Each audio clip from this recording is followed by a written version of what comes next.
स्वागत है आप सबका हमारी खास सीरीज मार्केट आउटलुक में। आज हमारे साथ कार्यक्रम में शामिल हो रहे हैं मैराथन ट्रेंड्स पीएमएस के अतुल सूरी सर, जो अपना करियर पराग पारिक फाइनेंशियल सर्विसेज से शुरू करने के बाद 25 सालों से ज़्यादा का लंबा गहरा अनुभव आप रखते हैं ट्रेडिंग का और इन्वेस्टमेंट्स का, दोनों का ही इंडियन इक्विटी मार्केट्स में। और 2003 से आपने शुरुआत की थी मैराथन कैपिटल की और अभी आप पीएमएस सर्विसेज चलाते हैं सीईओ और सीआईओ के तौर पर।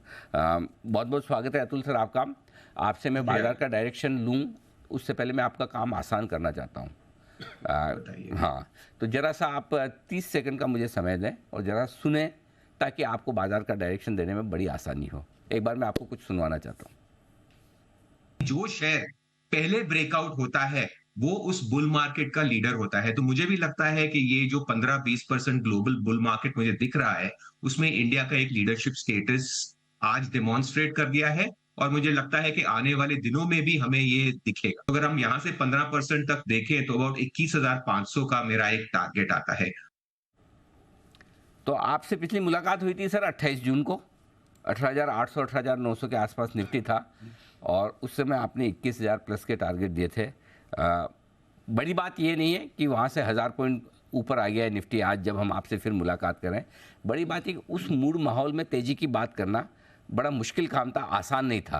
और वही फ़र्क होता है कि बढ़ते बाजार में आज सबके टारगेट आ रहे हैं सर 21,000 के, 21,500 के, लेकिन उस मार्केट में देना तो सर सबसे पहले आपको बहुत बहुत बधाई, कॉम्प्लीमेंट्स उसके लिए।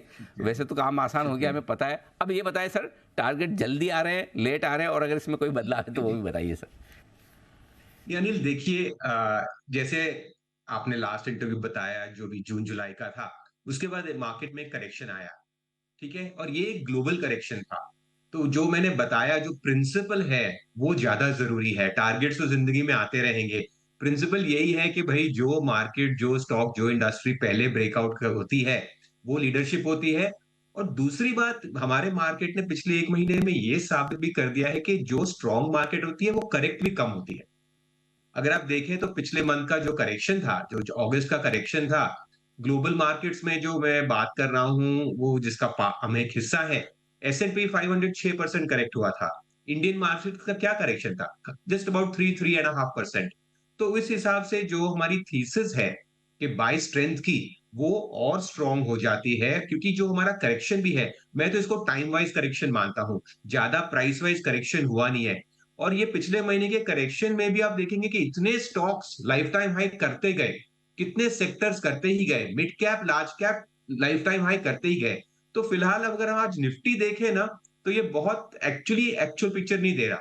क्योंकि आप देखें तो दो सेक्टर है निफ्टी के सबसे जो दिग्गज या जो हैवी वेट्स हैं, वो है प्राइवेट सेक्टर बैंक्स और लार्ज कैप आईटी। इनमें एक्चुअल अंडर परफॉर्मेंस चल रही है। अगर आप सेक्टर्स देखें तो बहुत सारे सेक्टर्स ने लास्ट मंथ भी पॉजिटिव रिटर्न दिया है। तो जो एक मार्केट का ब्रेथ है, क्योंकि क्या इंडेक्स से जो छोटा मोटा trading, but as a investor जैसे हम पोर्टफोलियो बनाते हैं, ओवरऑल मार्केट का ब्रेथ बहुत अच्छा है। लास्ट मंथ इंडेक्स नीचे था लेकिन सबके पोर्टफोलियो, हमारे पोर्टफोलियो सब पॉजिटिव रहे हैं। तो मुझे क्या लग रहा है कि अनिल, एक तो ऑफकोर्स इंडेक्स की बात है, टारगेट 21,500 में अभी भी होल्ड करता हूं। पर ज्यादा जरूरत बात यह है कि मार्केट ब्रेथ बहुत अच्छा है, बहुत सारे सेक्टर्स आउट परफॉर्म कर रहे हैं। और अगर आप ये दो निकाल दीजिए, लार्ज कैप बैंक्स और आईटी, तो मेरे हिसाब से ये मार्केट यहां से बहुत ऊपर है। और वो आप मिड और स्मॉल कैप में देख ही रहे हैं। सो जो बुलिश बायस है वो कंटिन्यू रहता है। ब्रेथ बहुत अच्छा है, सेक्टर पार्टिसिपेशन बहुत अच्छा है, और ये एक अच्छे बुल मार्केट की एक खासियत रहती है। बहुत इंटरेस्टिंग चीज़ें आपने बताई कि एक तो अच्छे बुल मार्केट की खासियत ये है कि दूसरे मार्केट के मुकाबले में कम घटे, बढ़ने में आगे रहें और ब्रॉडर मार्केट में आपका पैसा बनता रहे। वो सारी कंडीशन शायद भारतीय बाजार पूरी कर रहे हैं। लेकिन एक बार डायरेक्शन के लिए हर रोज़ हमें डाउ तो देखना ही होता है। सुबह डाउ फ्यूचर्स भी देखते हैं, डॉलर इंडेक्स, इन सब से मूड बनाते हैं। वहाँ के क्या हाल है, वहाँ से क्या संकेत हैं सर? अनिल, ये एक्चुअली आपने बहुत ही एक रेलेवेंट क्वेश्चन पूछा है, क्योंकि दुनिया, अगर मैं सुबह उठता हूं तो मुझे सिर्फ एक चीज चिंता देती है कि हम्म। मुझे इंडियन मार्केट्स देख के चिंता नहीं होती, बट खासकर जो यूएस मार्केट्स में जो यूएस बॉन्ड यील्ड्स है, जो उसका इंटरेस्ट रेट्स है, वो जैसे जो बॉन्ड यील्ड्स है ना, ये वापस जो है 4.25 4.30 तक आ गए हैं। ये एक प्रीवियस हाई का था यूएस 10 ईयर बॉन्ड यील्ड्स का। तो लोगों को लगता था कि यूएस फेड हाइकिंग का साइकिल खत्म हो गया है, टॉप आ गया है, बट ऐसा अब मार्केट को डाउट हो रहा है। और जैसे इंटरेस्ट रेट्स बढ़ते हैं, वो इक्विटी के लिए नहीं अच्छा होता। 2022 एक ऐसा साल था, जहाँ पे आपने देखा कि जैसे यूएस बॉन्ड यील्ड्स बढ़े 4.30 या कुछ के करीब गए, तो इक्विटीज में करेक्शन आ रहा है। तो मुझे जो एक डर या एक रेड फ्लैग है, वो है ग्लोबल। और ग्लोबल में भी अगर मैं एक पॉइंट देखूं, सिंगल पॉइंट, वो है यूएस बॉन्ड यील्ड्स। क्योंकि अगर यूएस बॉन्ड यील्ड्स 4.3 के ऊपर चले, तो मुझे लगता है कि ग्लोबली इक्विटी में थोड़ा एक दबाव आ सकता है।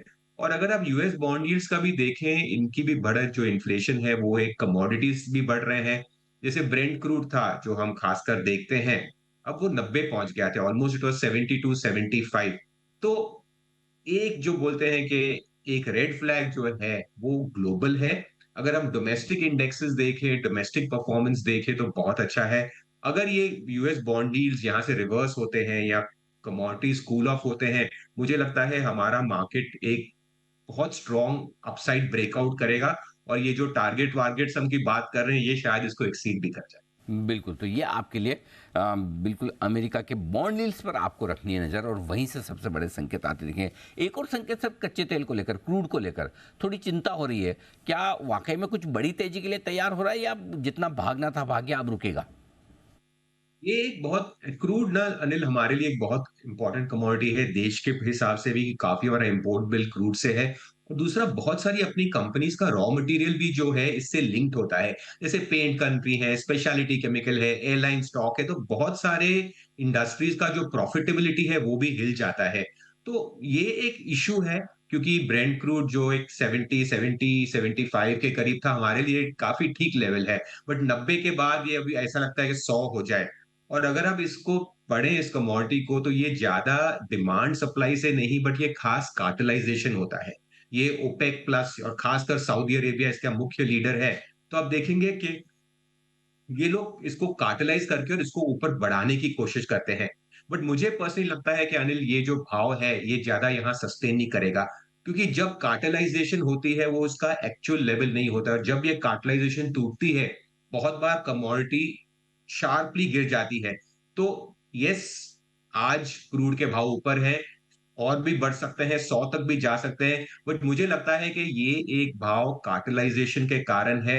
बट जैसे फ्री मार्केट्स या कार्टल्स टूटते हैं, बहुत बार ये शार्पली फॉल हो सकता है, जो एक इंडिया के लिए पॉजिटिव है। तो शॉर्ट टर्म में यस, एक इश्यू है, उसकी एक रियलिटी है, उसे हम नाकार नहीं कर सकते। But in a bigger trend, मुझे लगता है कि crude would hopefully go lower. ये भाव एक कार्टेलाइजेशन का भाव है। वाह, वंडरफुल, वेरी नाइस। तो शॉर्ट टर्म में भले मजबूत रहे, लेकिन मीडियम से लॉन्ग टर्म में कच्चे तेल को भी नीचे तो आना ही है। अब एक सवाल सर, निफ्टी, बैंक निफ्टी पर ही है। जो भी ट्रेडिंग कर रहे हैं उनके लिए, और जो इन्वेस्टमेंट कर रहे हैं उनके लिए, क्या स्टॉप लॉस लेवल दिमाग में रखने चाहिए? क्या इंपॉर्टेंट सपोर्ट ध्यान में रखने चाहिए कि भाई हाँ, बहुत और हीटेड मार्केट है या बहुत बढ़ गया और इसके नीचे जाए तो मुझे चिंता करनी है, ऐसे कोई लेवल्स हैं सर ध्यान में? नहीं, मुझे लगता है कि जैसे निफ्टी की लें, तो निफ्टी जब रिसेंटली जब लास्ट मंथ घटा था, तो कुछ 19,200 के लिए आ गया था। और मेरे हिसाब से ये एक अच्छा सपोर्ट होना चाहिए। अब ये मैं ट्रेडिंग की बात नहीं कर रहा हूँ, यहाँ से 500 पॉइंट बहुत होते हैं निफ्टी के लिए। ये एक स्ट्रैटेजिक या जो थीमेटिक प्ले वाले हैं उनके लिए मुझे लगता है वो एक रेफरेंस पॉइंट होना चाहिए। और जैसे मैंने पहले कहा, मैं इसको टच करना चाहता हूँ, स्मॉल कैप लार्ज कैप की परफॉर्मेंस। आज सबसे जब बात करें, तो सबसे ज्यादा चिंता लोगों को है, यार ये स्मॉल कैप बहुत बढ़ गए हैं, ये एक बबल टेरिटरी हो गया है, यहाँ पे डर है। तो मैंने भी वीकेंड पे देखा और सोचा, यार ये बहुत तेजी से बढ़ रहे हैं, बाजार तो ओवरऑल नहीं बढ़ रहा है। तो पहला ऑब्जर्वेशन जो मैंने पहले शेयर किया था, भाई अपना निफ्टी नहीं चल रहा है, बिकॉज आपके बैंक्स और लार्ज कैप आईटी नहीं चल रहे। तो उस जब जब तक वो नहीं चलते, आपके निफ्टी में बहुत मूवमेंट नहीं आ रहा। ब्रॉडर मार्केट ठीक ठाक है। अब स्मॉल कैप पे हमने एक बैठ के एक चीज किया, जो कि बोलते हैं रेशो चार्ट। रेशो चार्ट मतलब क्या होता है कि कंपैरिजन करते हैं। तो हमने देखा कि एक्चुअली जो स्मॉल कैप है वो एक कैचअप कर रहे हैं। अगर आप 2022 देखें, जो पिछला साल गया है, हमारा निफ्टी कुछ 3 या 4% ऊपर था। तो एक पॉजिटिव ईयर था। बट यही साल अगर आप स्मॉल कैप इंडेक्स देखें, तो ये 13 से 14% नीचे था। तो ये एक ऑलमोस्ट 17 18% का जो है अंडर परफॉर्मेंस चल रहा था स्मॉल कैप्स में लास्ट ईयर। तो ये जो रैली हो रही है स्मॉल कैप्स में, ये एक कैचअप रैली है। इन्होंने तो अभी लाइफ टाइम हाई किया है। तो म मुझे लगता है कि येस, कई कंपनीज़ में डर सही है जहाँ पे अर्निंग्स नहीं है, बट जहाँ भी स्मॉल कैप और मिड कैप्स में अर्निंग्स हैं, मुझे लगता है वो कंटिन्यू करेंगी अपसाइड के लिए।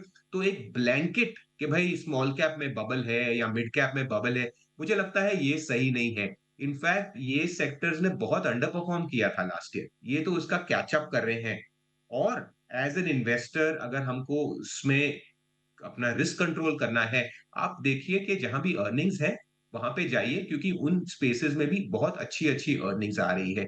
बहुत सारे सेक्टर्स और थीम्स जो प्ले आउट हो रहे हैं, जो एक डिकेड के लिए नहीं चले थे, वो चल रहे हैं। जैसे हमारे पीएमएस में हमारे जो लार्ज ओवरवेट्स है वो है इलेक्ट्रिकल गुड्स, कैपिटल इक्विपमेंट, आपका डिफेंस जो है, अब हमने फार्मा में भी एंट्री किया है।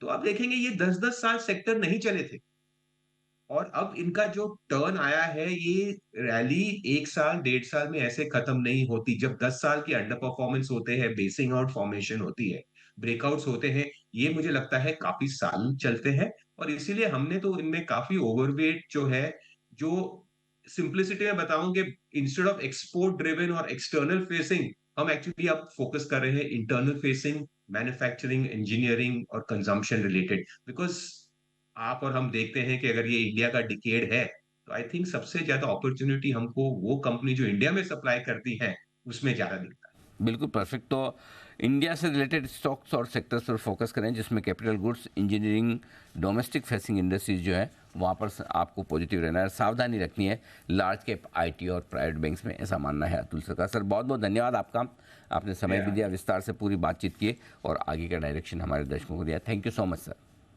Thank you.